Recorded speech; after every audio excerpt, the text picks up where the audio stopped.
Kabul came to resemble a European capital. Afghan children could learn French, German, and English. Kabul was totally a different place. I would say it was a modern city with lots of restaurants, jazz music, live. Plus lots of smoke. People over there inside of that room was been smoking a lot.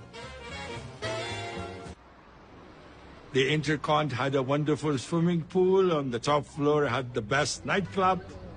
For an Islamic country of that era, we were probably the most open-minded of the area.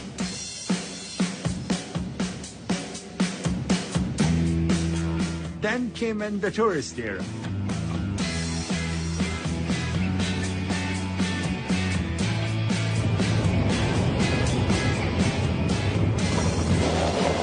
The country was now accessible, and the first tourists arrived.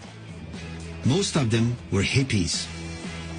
On their way to India, they stopped here to discover an exotic culture and taste the local hashish.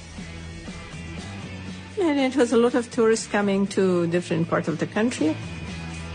They were traveling with their local bus with their long hair and the hippie style clothes, and they were going to the historical places that we have. To Bamiyan to see the Buddhas, and to Herat.